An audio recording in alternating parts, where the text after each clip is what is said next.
There are some financial implications of obesity. The bias, the prejudice around obesity is the numbers are reaching those of race, increases the risk of depression and isolation, the fear that they're going to be judged or they're going to be treated in a certain way.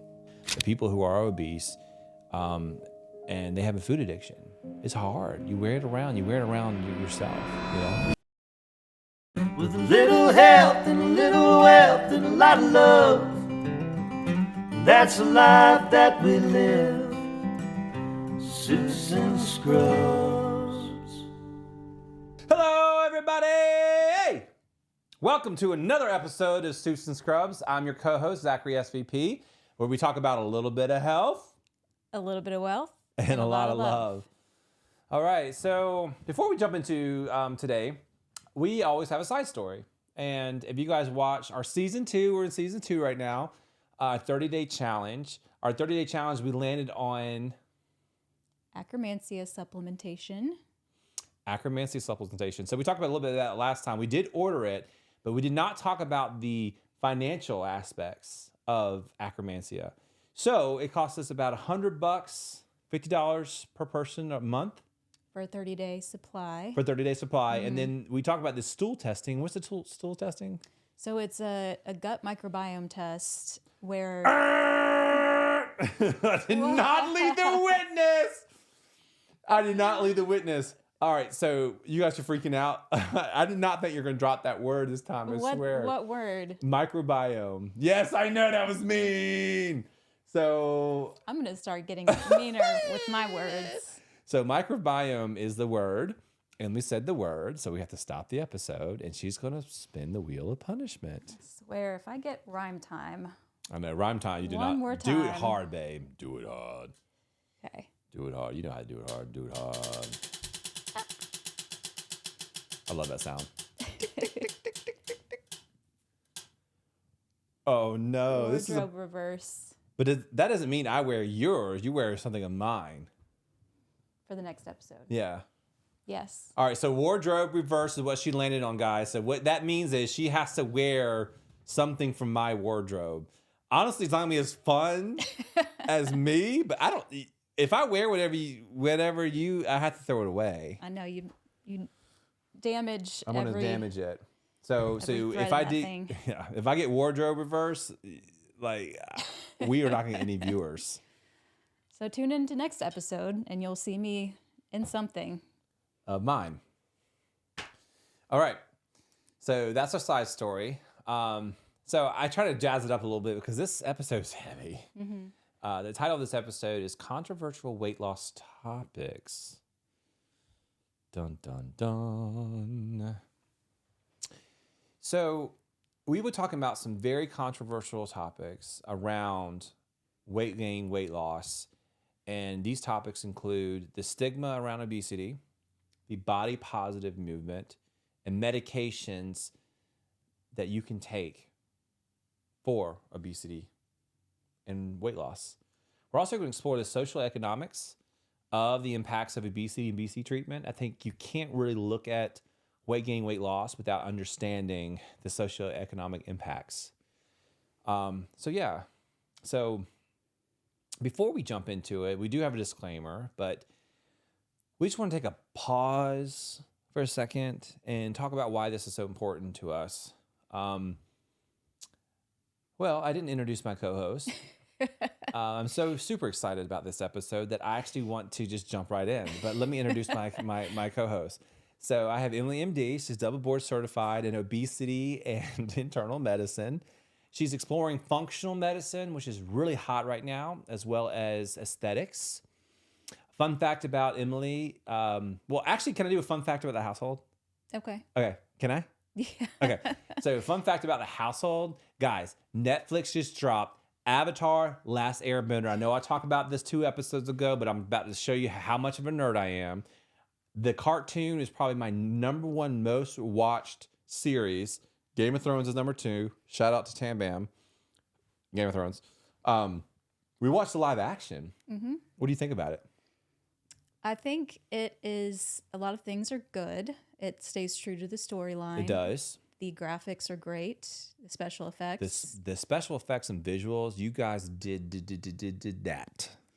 Some of the acting could be Yes. better. I agree with that. I think the acting is probably the biggest opportunity where, you know, it looked like overacting and almost looked cheesy at times, but I want to focus on the positive. Overall, I think they did a good job. I think they did a good job too. And the thing is, a few things about the Avatar mythos is they incorporated a lot of the comics.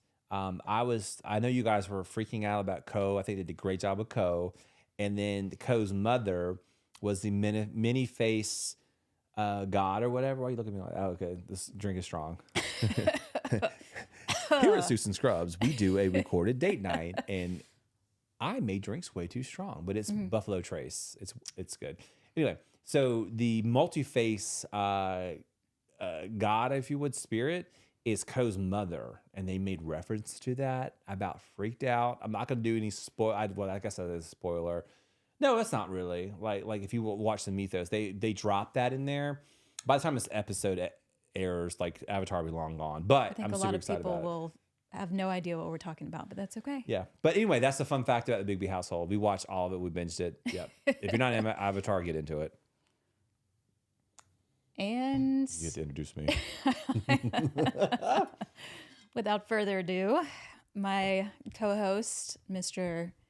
Zachary SVP, our wealth guru who has reached his Coast Fire number and has managed over $1 billion to date.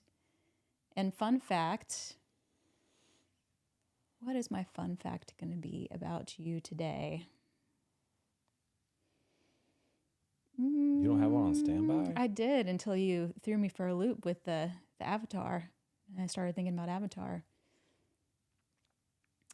My fun fact is, there's so many fun facts about you.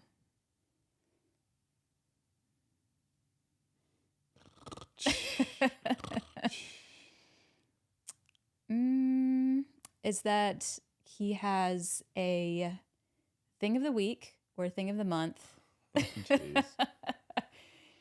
where he has a little weird quirk or Instagram or YouTube video that he's seen, TikTok video.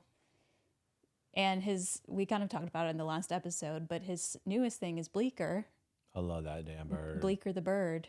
Yes, and his girlfriend Tinkerbell. And it doesn't matter what we're doing, what we might be talking about, but he will What you doing? somehow bring up Bleeker, or he will talk like Bleeker. I don't know about you guys, but I purged my Instagram for the past 2 years where, man, I'm really telling about myself, but every post was like ass shaking, ass shaking, ass shaking. That's not appropriate when you get married. Fellas, you got to like get rid of that. Gotta lock it up. Yeah. And so that makes me probably look terrible, but I'm sure women have dudes shirtless sometimes. And I have like, you know, crazy problems on my Instagram, and it's all so sexually charged. So what I've done is I just purged my Instagram, and instead of having all this stuff that's not good for me or doomsday, or I don't like any of that, and sexual charge, like that's not good for our relationship and marriage. Like, you know, I replaced it with animals. And so I see a lot of cats now, dogs. I love Waffles, the donkey too. Bleeker's one of them. So no, much more lighthearted. it is. It's much more lighthearted, and it just frees my PG. mind. And it just, I love animals more than people. I'm sorry. It's just, animals are so innocent, and they don't want something out of you. And so I just get really gooey when it comes to animals. So, yeah. It's Anyway. very sweet. Yeah, that's my fun fact. My face is turning red, I think. It might be the alcohol. Blame it on the alcohol. This is our second episode. We record these in unison, so We always do a health and a wealth we episode do. We together. do every week, whether you want it or not. All right.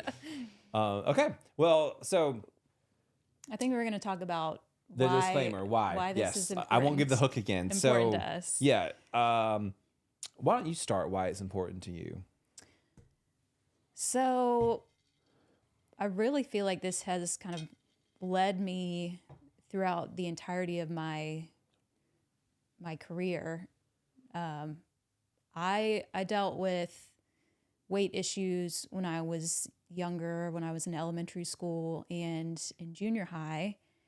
And kids are savage in junior high. I mean, that's Kids are savage in middle school. Kids are savage now. Are you yeah, kidding me? yeah. I mean, it's brutal. I mean, they're formative years. They're when you're learning who you are. And I got bullied and picked on because of my weight on the bus, at school. And I really feel like Give us some examples of that. I mean, in particular, I had one kid on my bus that he did not discriminate. I mean, he made fun of everybody. So he made fun of me. He told me I had more rolls than a baker's dozen. He made fun of, the gay guy on our bus, made fun of my sister. I mean, he was just ruthless. And Well, I wonder what his home life is, because hurt people hurt people. hurt people hurt people. But it really sticks with you, I think, for a long time. I remember, stealing my mom's workout videos when I was before I was even old enough to be in high school, and doing workout videos because I thought in I middle was school?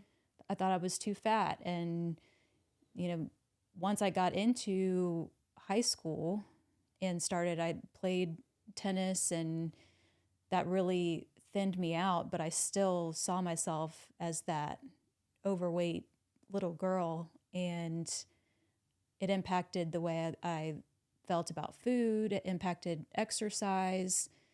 Even when I got into college, if I went to McDonald's and got an Oreo McFlurry, and it was in the middle of the night, I would look up how many calories were in an Oreo McFlurry and then have a near panic attack, and then go to the gym at my apartment complex and work out for 2 hours so that I could burn off the calories that I just ate from that food.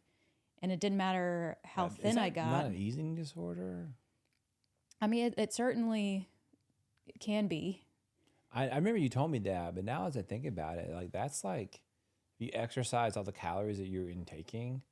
Yeah. And it's not, purging. A lot of people think purging is only the throwing up after eating a meal, but you can also consider a binge and purge or a purge behavior as being excessively exercising or using excessive medications like laxatives.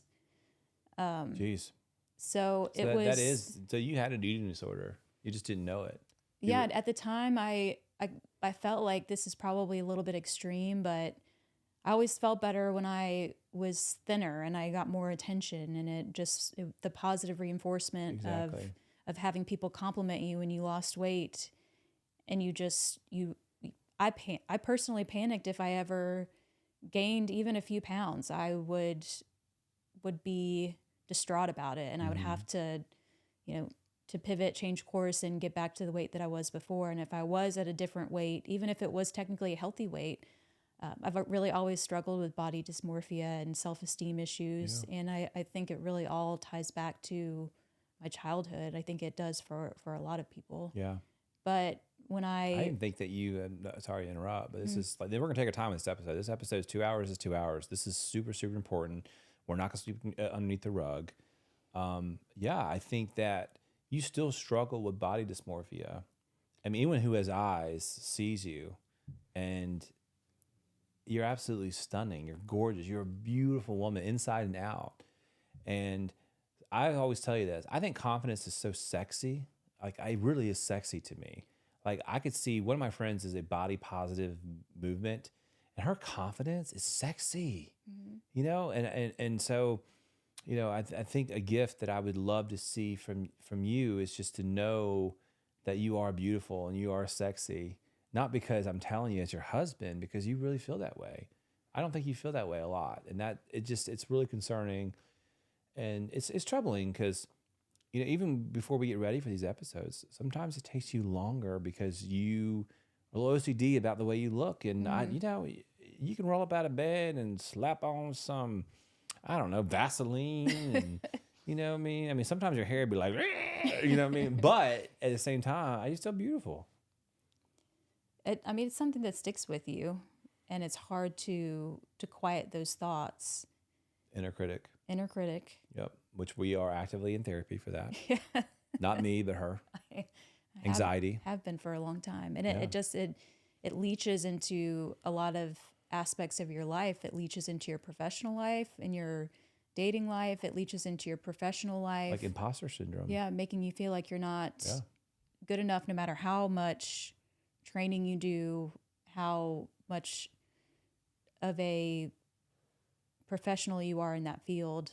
You always have that inner child in you that questions, am I good enough? Right. The inner child. Yeah, there's something wrong with me. Yeah.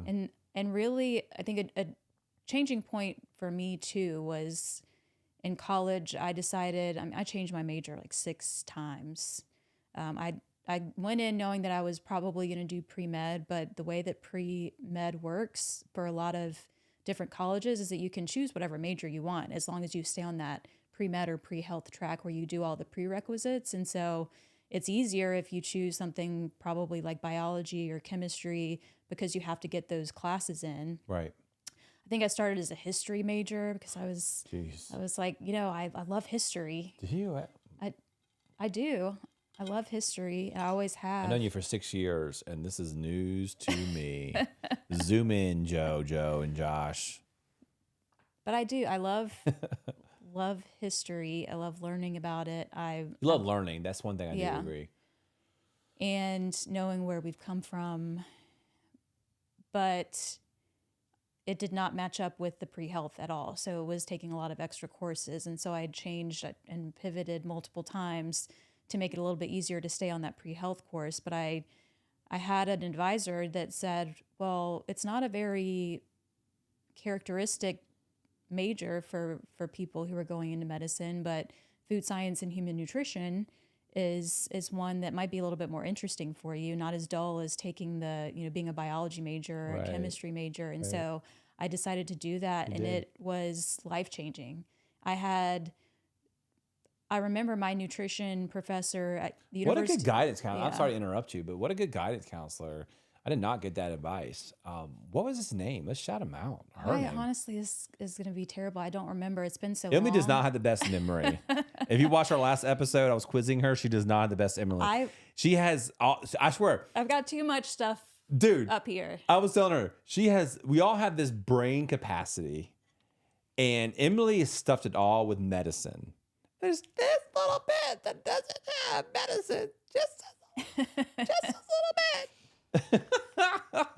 But I remember it was a she. It was her. She. I remember what she looks like. I didn't say he. I remember her desk and the things that were on her desk. I just don't remember her name. But I remember the conversation that I had with her. That's probably another episode, like how people's memories work. Mm-hmm. Anyway, go ahead. And I remember my nutrition professor, she just really was engaging and was passionate about food, and that matters. And really started the food as medicine concept in my brain. Did they use those terms? Maybe not in those terms, but I do remember we had to do a whole diet analysis where there was a software that we used, and we had to write down everything that we ate and input it into this software, and it would tell us, and it wasn't like a calorie counting type thing, it would tell us more of the micronutrients and what we weren't getting enough of, and how good our choices were from a whole foods, from a healthy standpoint. And I really took that with me into my medical career, into med school. When I did transfer, I didn't stay at University of Florida. I went to Florida State, and the analogous major was exercise science, which still had a lot of nutrition, but also had the exercise physiology to it. And I just found it fascinating. And I think that really helped me in my medical training too, because we really, for those of you who don't know, and I think it's becoming more of an issue now, in med school, there's not a lot of nutrition and exercise training. That's just so weird to me. But that's what's wrong with traditional medicine. And that is why we broke off. That is why she quit her job. That is why she's not the only reason, but not the only reason, but the big reason. And we're doing this podcast because eventually we want to help people, obtain health freedom and being in tune with their bodies. Like, how sexy would that be if you could harmonize with your body? Well, I can't eat gluten. I can't eat broccoli. Like, I'm doing that. Like, I think it's powerful. Yeah, and it's definitely impacted the way that I treated my patients. It impacted the way that we live our lives. And I know that was kind of a long-winded story, but it really is what essentially pushed me into getting my obesity medicine board certification, because I found that when I was in practice doing primary care, the patients that I really gravitated towards and the ones that I really enjoyed working with were the ones that wanted to talk about weight management and metabolic syndrome and trying to get off of medications, but that were tied more to their weight or their lifestyle. Yeah. And no, it's important. I think before we jump into these topics, because some of the things we're going to explore are pretty sensitive, and we have a disclaimer, but we're holding that disclaimer because we want to tell why this is important. Yeah, tell us why it's important for you. It's important to me because, my mom has always said this statement, and I don't want to throw anyone off, but I'm just going to tell you like how she told me. She says, Zach, you have a weird obsession with fat people. She's told me that before. And that's not a friendly thing to say, but it really comes down to it, guys. So in my first episode, I talk about how we were homeless. We had nowhere to go to. And my mom's friend, Janice, who, God rest her soul, she's not with us. I don't think she made it to 40. And she was absolutely morbidly obese. She was. But that's not who she was. Just because you're overweight, that is not who she was. And she made a huge impact on my life because she took an interest in me later on.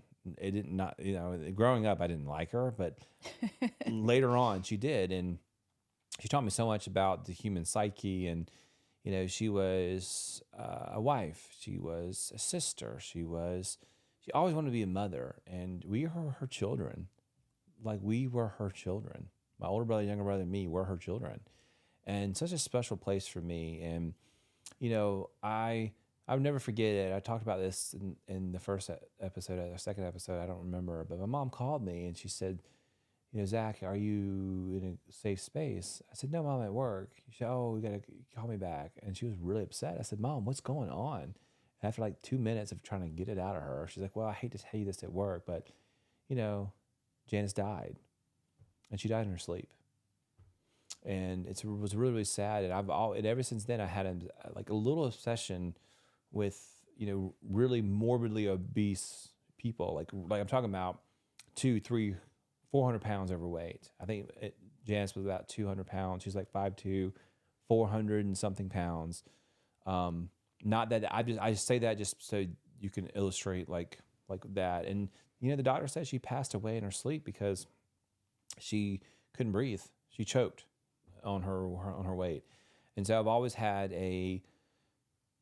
just an affinity for that because this is what I knew is what I grew up with. I wanted to save her. That's what I'm trying to tell you guys. I wanted to save her and I couldn't save her. And that's sad. So that's why it's important to me. And another reason why it's important to me is because over COVID, like all of us, I gained over 65 pounds. I was 315 pounds. I've never been that big in my life. I never thought I could get that big in my life. And so sitting here now, I lost 45 pounds and I just didn't feel good. I couldn't, breathing was harder, moving was harder.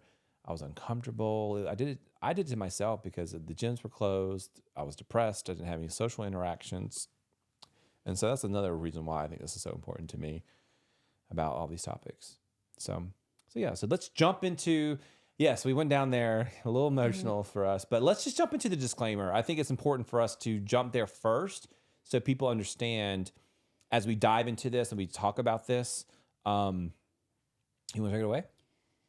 Yeah, I just want to put this out there that we are going to be talking about some sensitive topics, and they might be triggering for some. Anytime we talk about any kind of emotionally charged issues, mental health issues, eating disorders, I just want to give that disclaimer so that people, especially if they're actively struggling with those issues, that they might not want to watch this episode. I won't say that we're going to go deep, take a deep dive, but just to be aware. And if you are struggling with those issues, I would encourage you to seek help from a professional, from a trusted resources.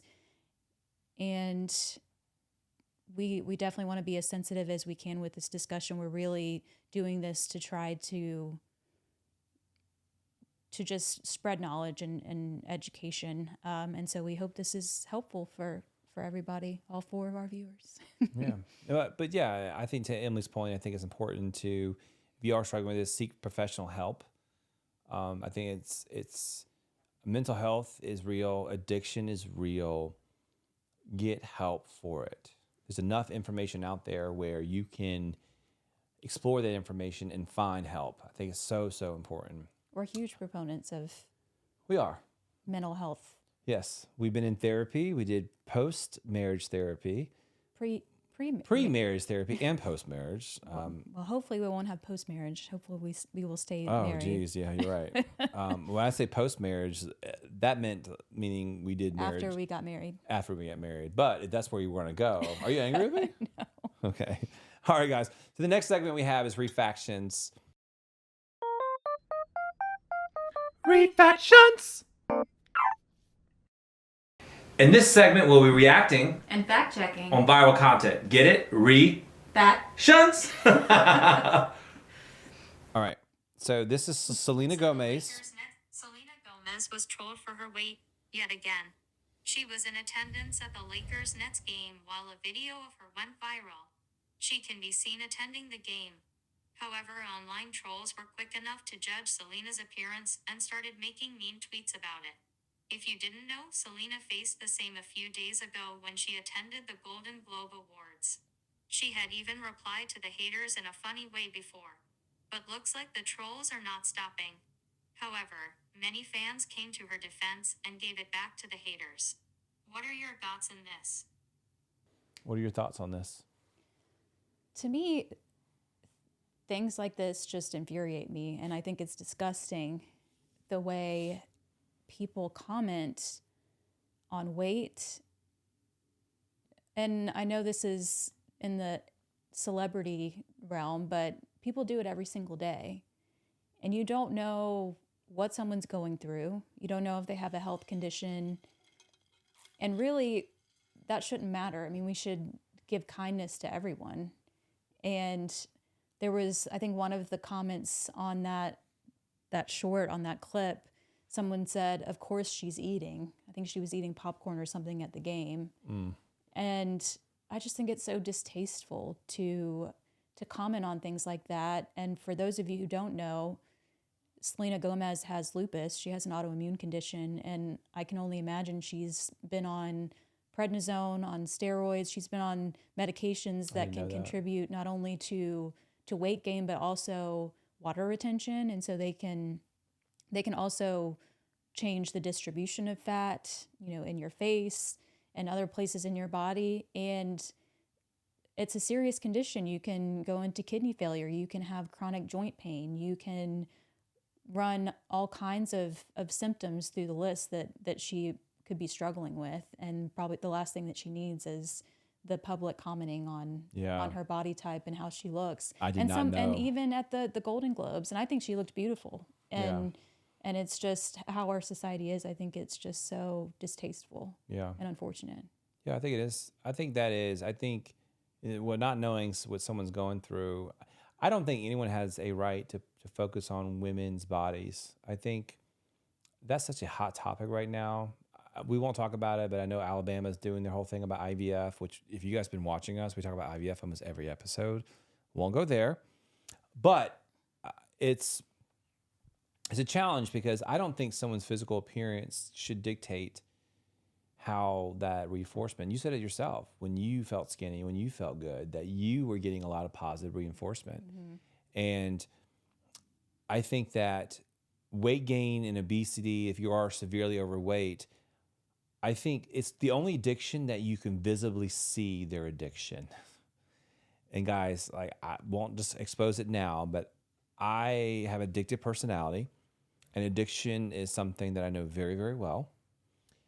And if you talk about addiction, someone's an alcoholic, oh, they're an alcoholic, or oh, they're on drugs. Oh my gosh, they're on drugs. I hope they get help. When someone's overweight and they have a food addiction, the empathy is not there. A lot of people just really, they look in disgust. And I remember this because I was around my mom's friend Janice. I saw it, and people would stare at her and like gawk at her and go, "Oh." It just wasn't. I'm not saying that we're all guilty of some prejudice and we all make judgments. So I'm not saying that that's okay, but we all are guilty of it. We all judge everyone. We all think and we have thoughts, but it's one of those things, one of those addictions that you can't hide, and it's visible, and it's not met with empathy. And it's sometimes people are comfortable in their own skin, and they're okay with being overweight. They're okay with, and then the body positive movement, which we'll talk about in a minute, like they're okay with that, and they don't assign a certain psychological feeling with weight or being comfortable in their own bodies. And I think that's okay. And this is what I think here at Students and Scrubs, we're very inclusive. We believe quality information should be everywhere. So, okay. So the next segment we have is Mind and Money Matters. Cue music. Mind and money matters. In this segment, we'll be exploring psychological aspects of financial and health choices. So we'll look at the other side of things, or look more. This isn't a wealth episode, but we'll still we'll talk about the impacts of obesity on our economy. There are some financial implications of obesity, and some of those are, you can consider, I guess, a population issue and a personal issue too. So you have the individual person. If you have obesity with metabolic syndrome and those associated chronic conditions. What is metabolic syndrome, just in case? Metabolic syndrome. Metabolic, okay. Metabolic. I have an issue. That's like okay. I went to speech therapy when I was younger, and I get tongue-tied on things like specification. I can't even still do it. Okay. And metabolic syndrome. Okay, I did it that time. I get like that. I've always been that way. I stutter too, especially when I get excited. Yeah, I stutter now. Stutter. Yeah. So metabolic syndrome is a term that we use to describe, there are certain parameters or certain criteria, and it usually goes hand in hand with obesity, not always, but it usually shows an impact on your blood glucose and insulin sensitivity, certain cholesterol parameters. Got it. Say less. I got it. So it's kind of the all-encompassing term of more of the chronic conditions that are related to obesity. Got it. So from an individual standpoint, you've got your direct healthcare expenses, your doctor visits, the medication costs, all the medications that you're on. Most people who are, I won't say most people who are obese, but those that have complications from obesity, that have a lot of chronic conditions, they're more likely to end up hospitalized. And then you've got the hospitalization costs. And those are the direct costs to yourself, and sometimes to insurance companies and to the government if you have if you have Medicaid or Medicare. But the other costs that people might not think of are things that we call absenteeism and presenteeism. So absenteeism is basically the amount of time that you're out of work because of these health complications related to obesity. So people who are in that obese category are more likely to have work absences. And then there's presenteeism. And Is that based upon like statistics? Mm-hmm. And then presenteeism is more the people who have the conditions related to obesity are less efficient at work. And so they might move slower if they have arthritis related to obesity, especially if it's a physically demanding job. And so there are a lot of things that are kind of all-encompassing in that. And I think one of the most recent statistics show that the economic impact on from obesity right now is over $1.3 trillion in the U.S., which is a huge number. Yeah, it's a huge number. So you're saying the economic impact of obesity in America right now is 1.3 trillion. It's costing us that much money for people who have or overweight or obese. And it's a generalization, but the health conditions that we see more related to obesity, yes, it's causing a huge economic impact. Okay. I did not know it was 1.3 or 1.4 trillion. Okay. Well, do you think, based upon your Money Matters, do you think people should be blamed for their financial burden that they may or may not be putting on that 1.3 trillion, $1.4 trillion? Do you think people should be blamed for that? No, I don't think that the individual should be blamed. I think we need to move away from that mindset that I know a lot of people say, well, they made this choice, they made this decision, they should have to pay for it, whether it's through life insurance policies or insurance premiums. Could you imagine that? Yeah, you're obese, so, and by the way, guys, I'm technically obese. Like, I'm morbidly obese, because I do this screening every single time. I know obese is like, or my BMI is high or whatever.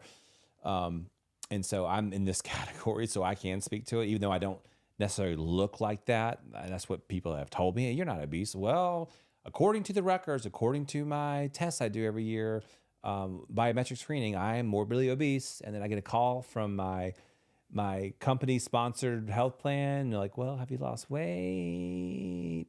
Are you exercising? Well, I exercise 5-6 times a week. I'm very, very fit. I'm digressing, but it's important because I'm in this category now. And that's the other thing to consider too, is that you can't just go based on someone's number. It's a screening tool to see if we need to look a little bit further to see if there are other signs of metabolic syndrome, if it's having health implications. But there are plenty of people who have a BMI of 30 or above that are perfectly healthy.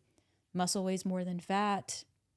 You know, your height, it's really just an equation that deals with your height and your weight. And so if you have a lot of muscle mass, then you're more likely to have a higher BMI. Right. So you can't really just go based on that parameter. But my main point for this is that this is a systemic issue. It's not an individual issue. We don't live in a silo where everybody has access to all the same things, Right. whether it's all the same food, all the same education.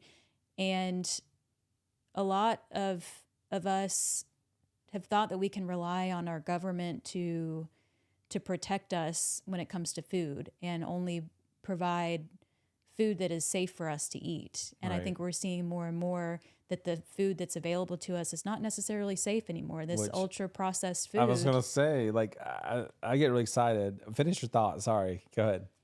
We've talked about this in prior episodes, but the ultra processed foods, the chemicals that are in food, the simple sugars, the additives, the pesticides, this is what is contributing to our obesity pandemic, our obesity problem. I agree with that. And I think, like, what's allowed in America is not allowed in some other countries. In fact, if you look at like America and other countries, like other countries are like, no. Like, just because it's FDA approved does not necessarily mean. I think there's some political power there, which we might delve into another episode. That actually would be a good episode. Yeah. If you guys are interested, let us know. Drop us a line. There's a question mark in our website. Ask the question. If you want us to do an episode on that, we will. We will. It's a vicious cycle too, because a lot of these foods are engineered to be highly palatable and addictive. And so once you start that cycle, it's really hard to break because you're addicted to that ultra processed food. Right. And then that's all you want to eat. And it's always higher in calories and inflammatory. And it's not going to improve. Our problem isn't going to improve until we get to more of a bottom-up or approach where we deal with the government. We deal with I think there's a lot of lobbyists going on. I think there's a lot of like corn syrup, corn starch, all that. I think it's all played into the hands there, so that way people can make more and more money. So if you're addicted to something, you eat more of it. They make more money, right? You think about physical activity too. The budget cuts with the physical education system. So less PE classes, and we're just sitting down and sedentary all day. And it's starting with our kids. It is. And the school lunches that they provide. Right. Oh God, don't get me started on school lunch. I don't know about y'all, but we had like those little square pizzas, and there's those little fruit cups. If you look at these things, they have like 80 grams, more sugar than that than like Fanta. Everything now is processed. More sugar than that than like Coca-Cola. And that's what they were. I was eating. I was like, yum, yum. I can't wait, you know. And then the fried chicken.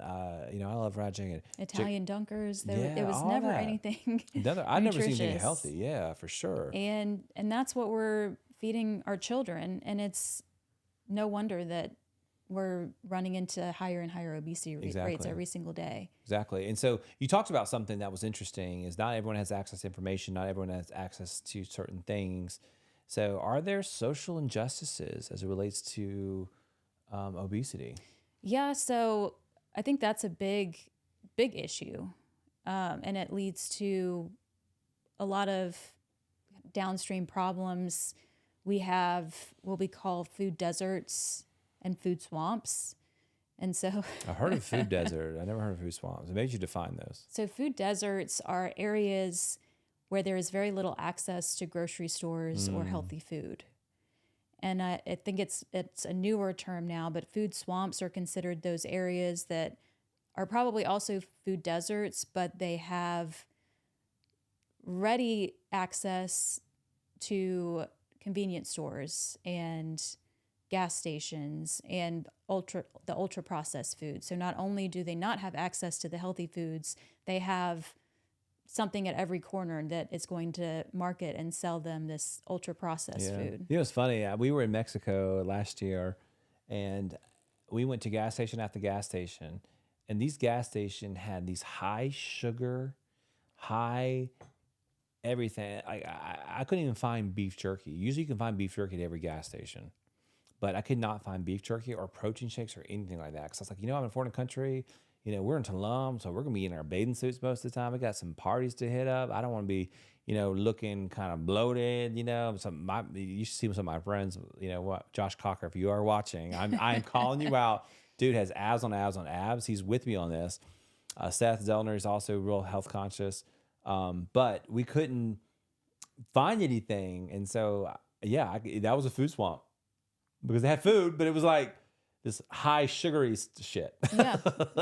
And if you're living from paycheck to paycheck. Oh, you might have some Zach syndrome there. And you're just you're trying to feed lots of kids, a large family, then that food is typically cheaper and it's more readily available. And we don't really think about the long-term impacts of. I kind of want to dive into systemic racism because I do feel like it really is a problem with obesity, because if you look at the numbers, if you look at the statistics, people of color, people in Hispanic ethnic groups have higher obesity rates. We see that a lot especially in female African American patients, that the highest rates of obesity.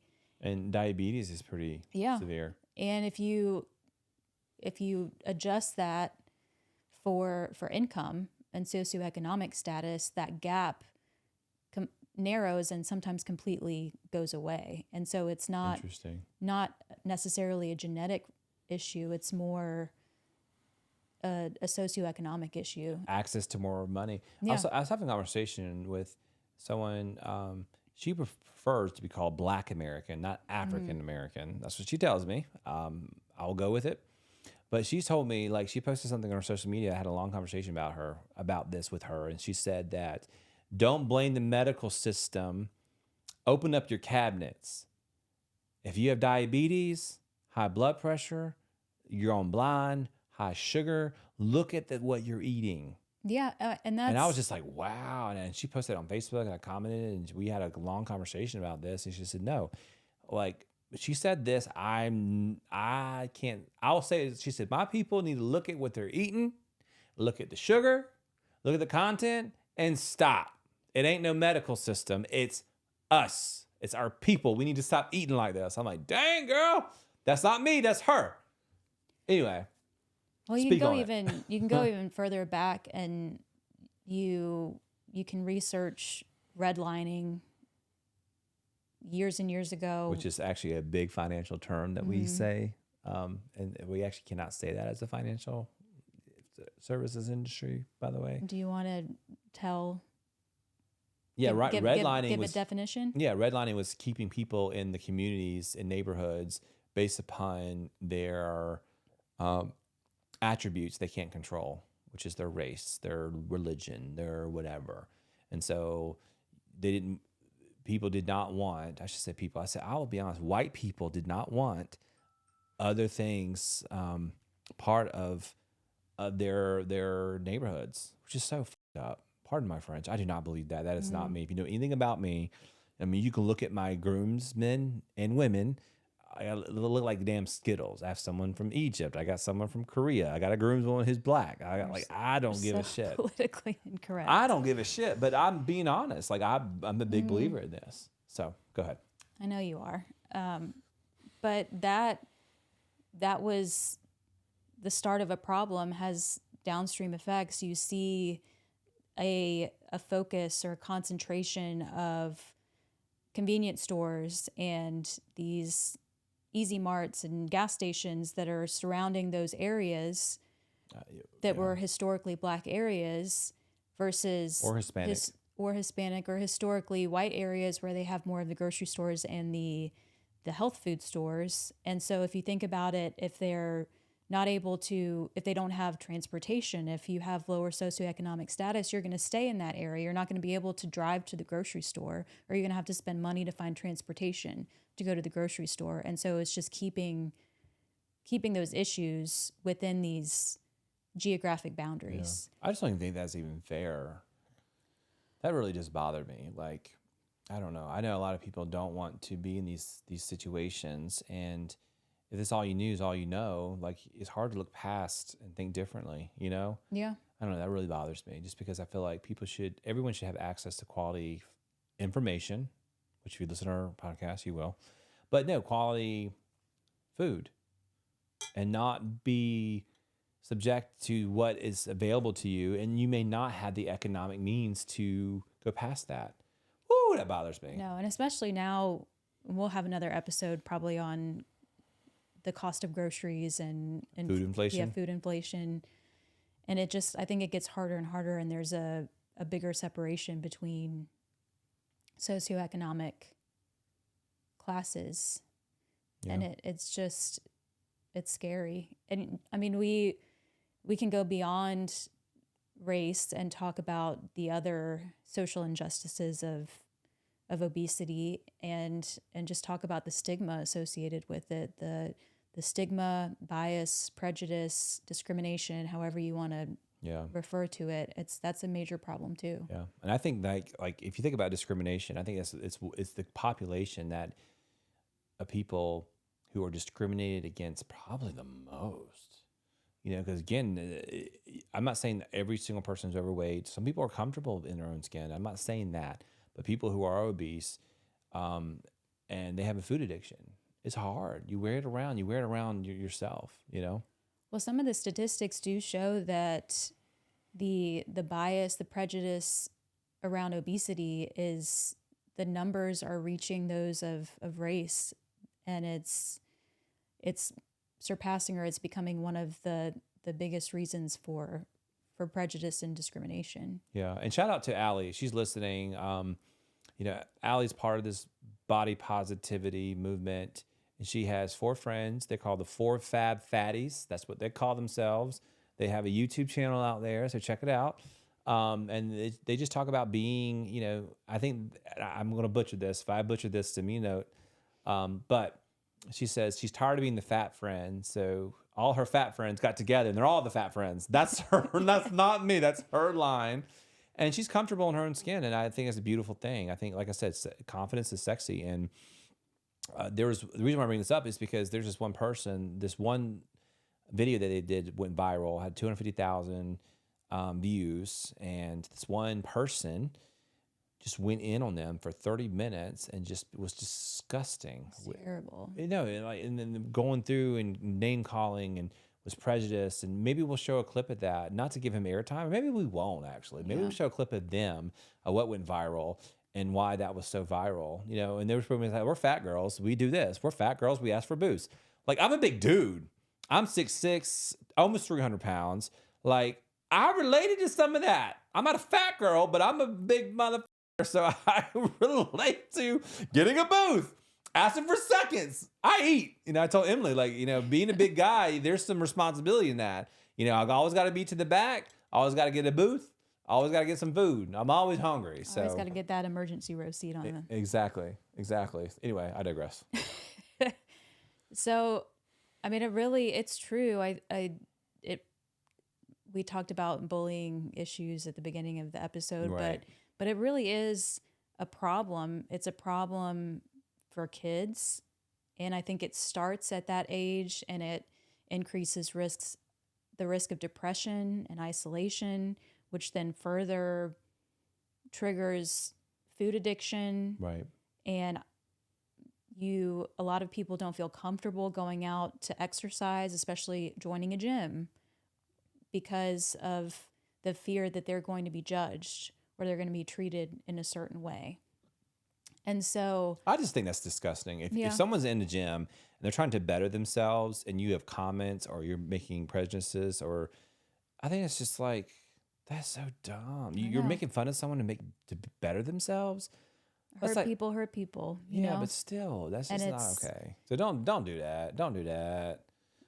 Now the only judgment I have in the gym is if you take a machine and I'm not saying doing it wrong, but if you use it for a different purpose. Like, I've seen that a lot. Like, I've seen someone grab on top and instead of doing the back exercises, they're sitting down, pulling it up and jumping off the ground. Like what is that? And the thing is, the instructions are right there. You know what I mean? You don't have to jump off the ground. Anyway. Well, and sometimes it's a novice at the gym. That person is doing something, and they know they're know they're training for something. Maybe. Yeah, maybe they are. All right.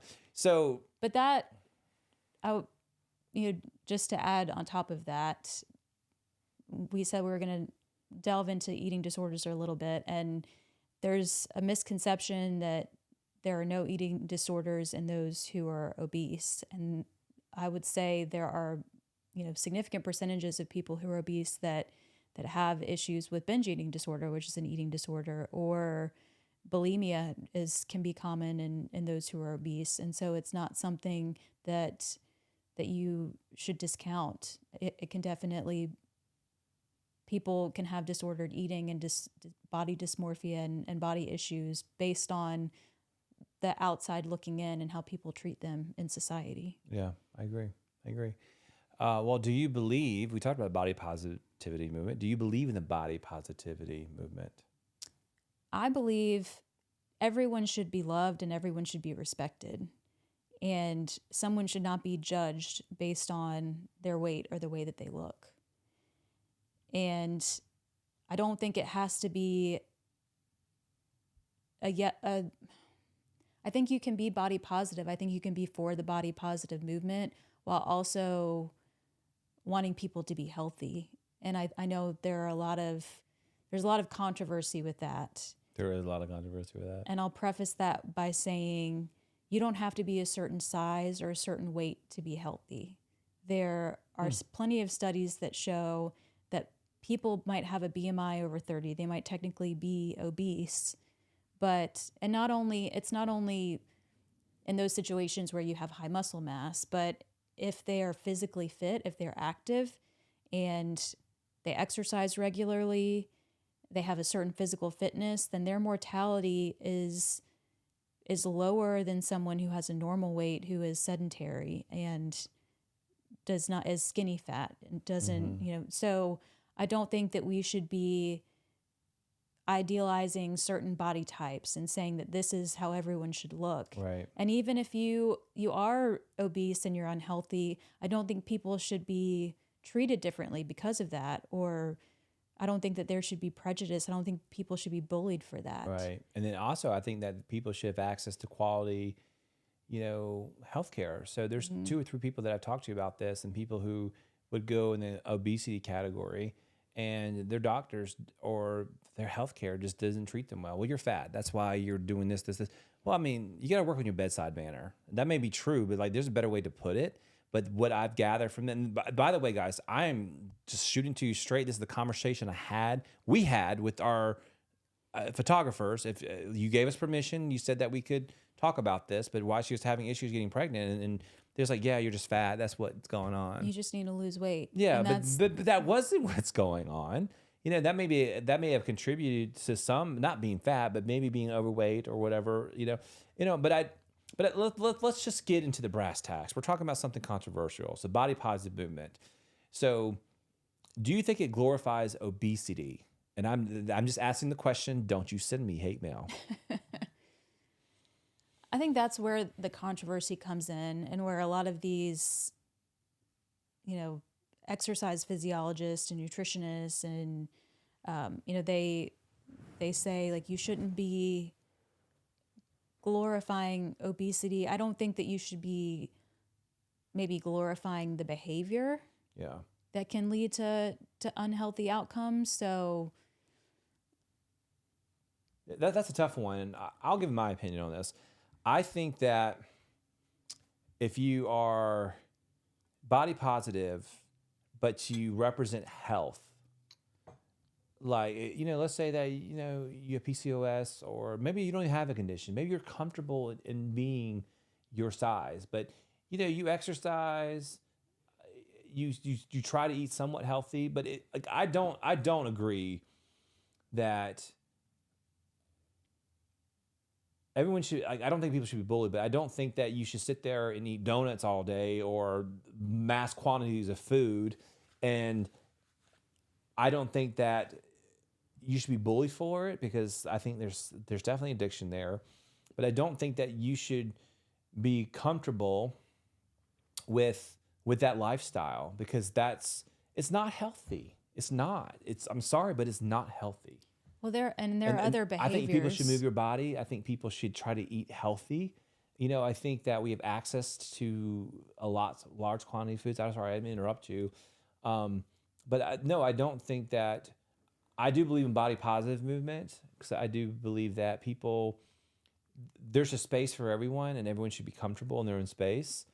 I don't believe in being unhealthy and celebrating that. You know what I mean? Which I'm not saying that's a body positive movement, but I think there's going to be some dangers. Like if you over here eating pizza and eating donuts, and you're like 100, 200, 300 pounds overweight, like, and you're proud of that, like I don't think that's okay. I don't think you should be bullied for it, but I don't think that you should be in that situation. And I think where the problem or the trouble comes in is when you're a person of influence and you're encouraging people who might be younger, or you're continuing those unhealthy habits. Yeah. Like for example, like when I gained 65 pounds, I'm sorry, I can speak personally. I was 65, 315 pounds. In fact, I might even put a B-roll here where you should see me that way. I was eating 30 chicken nuggets. I was eating 3 large order fries, 6 cookies, 1 meal, washing down with 2 sodas, and this is where you go, damn, I was unhappy. I was not satisfied. I was gaining weight. I was eating, you didn't feel I didn't feel healthy. good. I wasn't sleeping. It impacts your gut microbiome. Exactly. It impacts your mental health, your physical health. Exactly. And if you think about the downstream effects too, when you're younger, you might be able to bounce back, or you're not quite to that point where you have heart disease or diabetes. But when you get to the point where you have poorly controlled diabetes and you end up with kidney failure and you're on dialysis, and you have coronary artery disease, and you have to get stents, and you're at risk of having a heart attack, and your body is carrying so much weight that it's too much for your joints, and you have severe pain in your knees and your hips because you are obese, morbidly obese. And those are the things that we want to impact when you're younger, and make you feel better and make you live a longer life. I feel like our bodies weren't designed to carry that much weight. If you think about where we come from back in the caveman times, if fat was stored for energy for later. Mm-hmm. And if you look back, and honestly, like this faces America more than any other countries. Yes, there are other countries out there that are like spreading that it's an epidemic now, or I feel like it's becoming a pandemic. Because our westernized diet is spreading to other countries and is causing obesity in other countries. But most other countries, they don't use transportation. Like United States is very spread out. You have to have a car. A lot of people walk or ride bikes. Exactly. So, and a lot of people eat differently. The portion sizes, I don't know about y'all, but I'm a hungry dude. Like if we'll be talking about the blue zones, right? Soon. Oh, we will. And so when I have a plate of food in front of me, I'm in foreign countries, and I can talk about this. I've been 30 plus counting. I don't see many people overweight. I just don't. I see it depends on where you go, but yeah. I don't see it. 30 countries I've been to, I don't see anyone overweight. You know, it is something very socially acceptable here in America. But the food portions are a lot smaller, and I'm just like, I can't get down with this. Like, I gotta go get McDonald's, a Big Mac, KFC. KFC is the most delicious in other countries, by the way.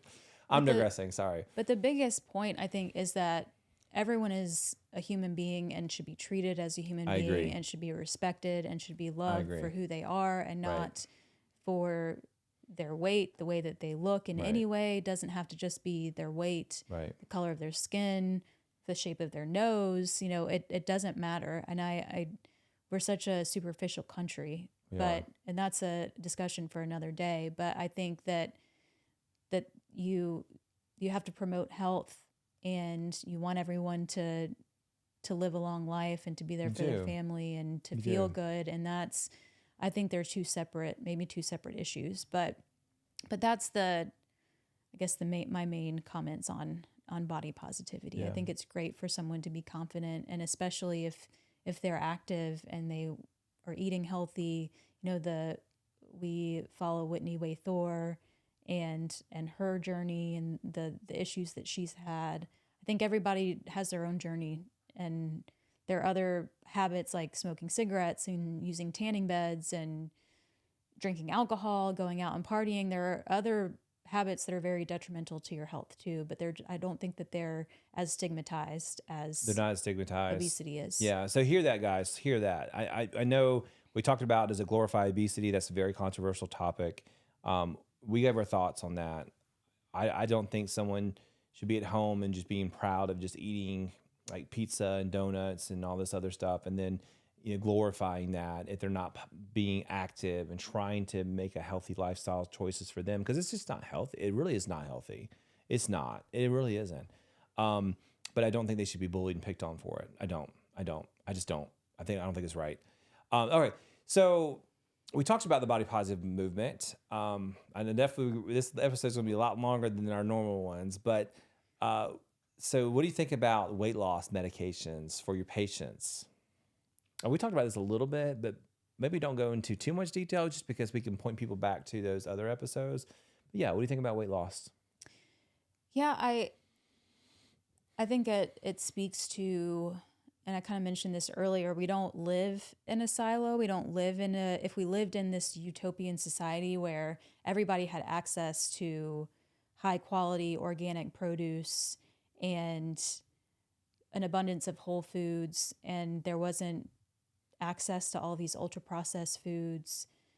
That's addictive. And everybody was educated. Everybody knew what was unhealthy and what's healthy. And that's something too. I've had several patients that thought certain things were healthy. They were drinking juice. Fat-free juice. They were drinking juice all the time because they thought it was healthy. Juice is not healthy. And concentrated juice using like things like fat-free, and the way that things can be marketed and as healthy, but not, it's hard out there. It's even, to me, I think it's hard for me sometimes going to the grocery store, and you really have to dig down and you have to look at the ingredients and you have to look at the nutrition information, which I have so much education around that and so much training. And you think about someone who doesn't have that kind of education or training. If it's hard for me, how are they able to make healthy decisions for their family? And there's an app right now that we won't talk about yet, but there's an app right there that you can scan something. You can actually see all the ingredients and what's good, bad. It gives a score.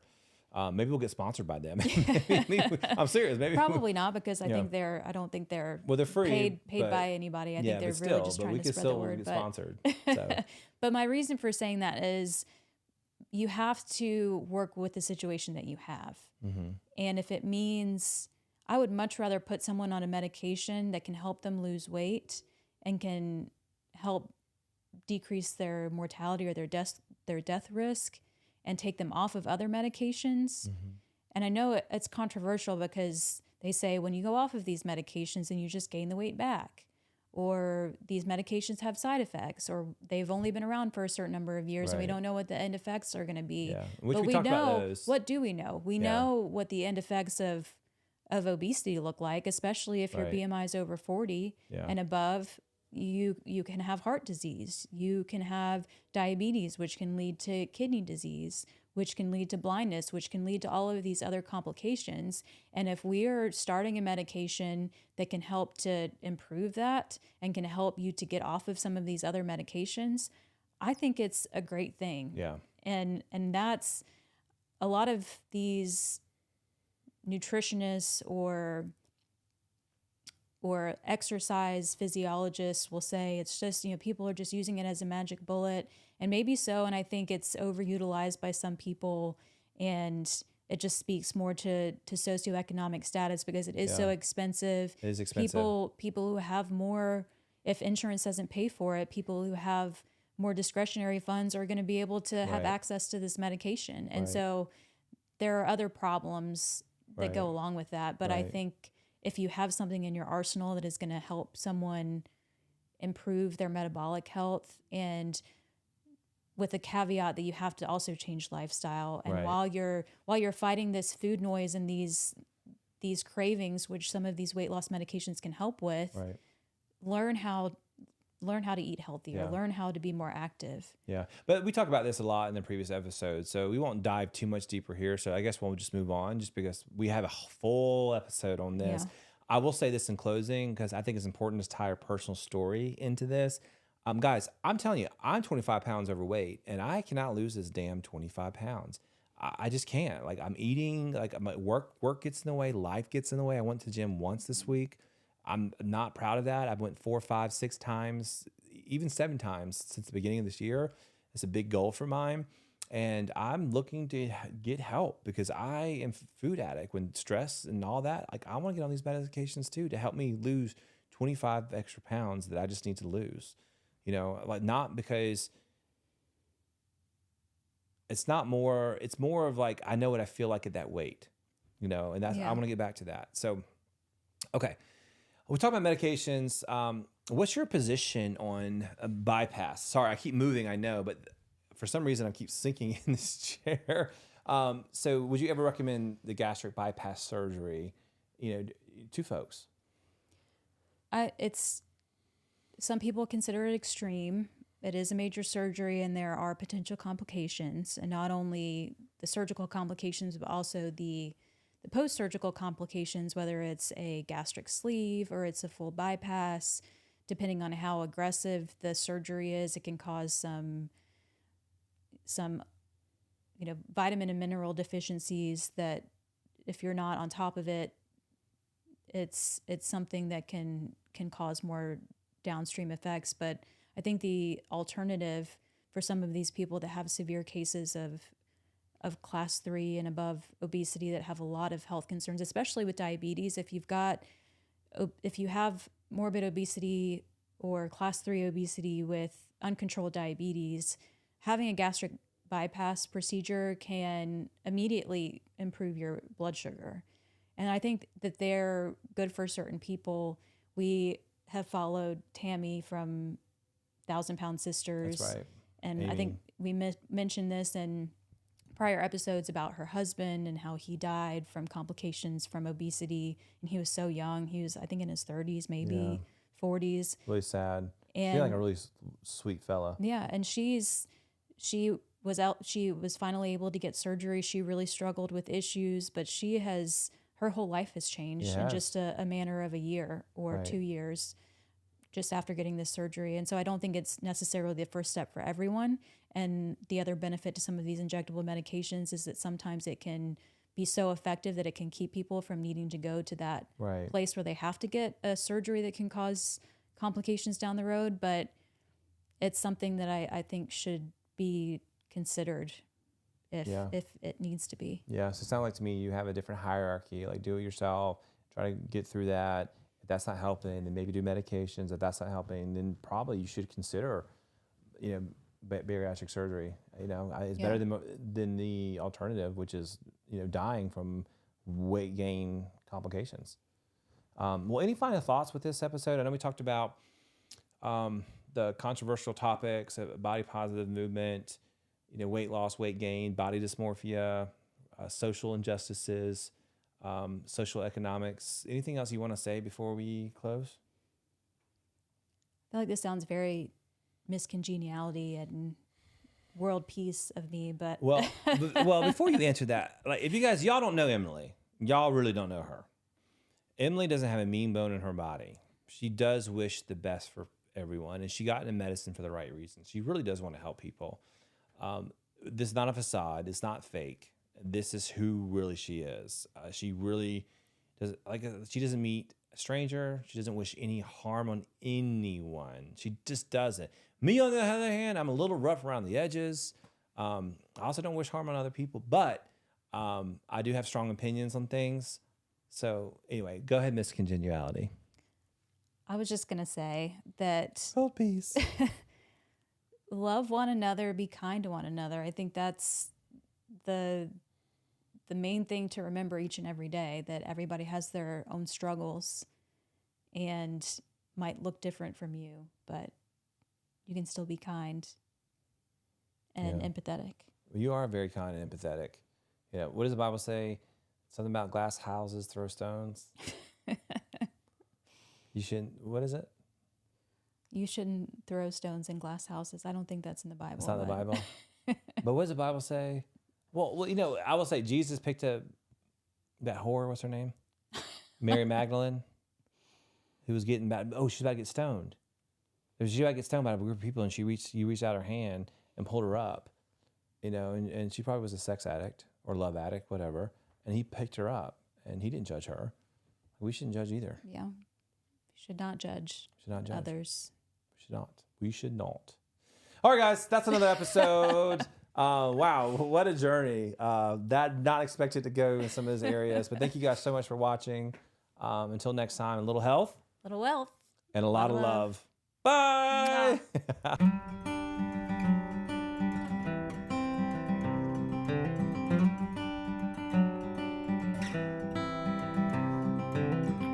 He's on the hustle, she's on the grind. There's no time to kill.